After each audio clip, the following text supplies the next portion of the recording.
Ms. Kuster, you're recognized. Thank you, Mr. Chair, and thank you to the panel for being with us.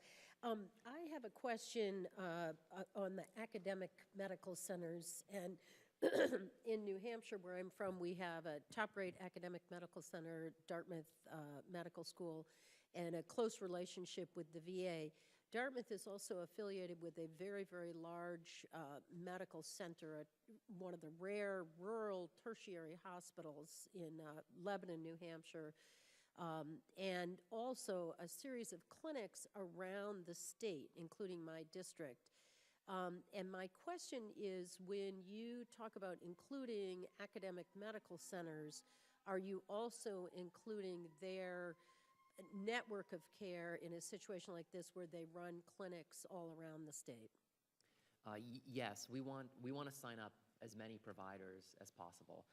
When we talk about the specific partnerships with academics, we focus on those teaching relationships where we actually have residents and fellows that go back and forth. And so I think there was a point that the chairman made about making sure that they have the same standards as everyone else. And we want that to be the case. So we're not going to like carte blanche, just because you're an academic, we send you all our business. There's specific relationships where we send trainees back and forth, and there's a volume need. So they need to have a certain case mix, in surgery, to be able to actually have an accredited residency and to be able to support trainees. So it's only in those circumstances that they are considered core providers. If we don't have a relationship, let's say we don't have any residency in dermatology, they would compete and be on par with everyone else in our commercial sector tier.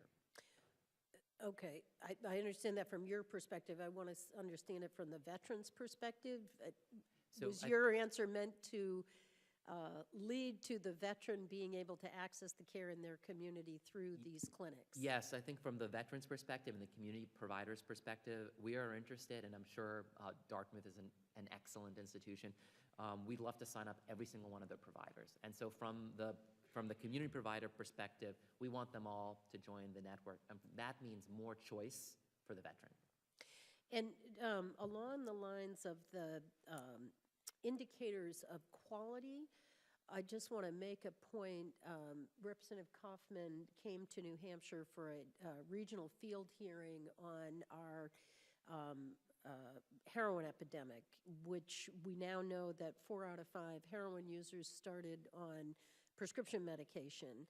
And we've now uncovered that part of the problem is an inadvertent use of quality indicators in Medicare that is leading to reimbursement decisions being made on the basis of pain surveys, which is leading to the unintended consequence of over-prescribing of opiates. And we have a bill, Representative Mooney, our colleague from West Virginia, and myself have a bill to change that.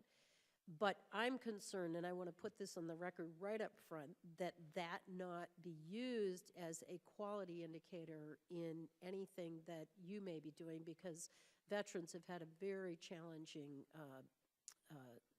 experience with this.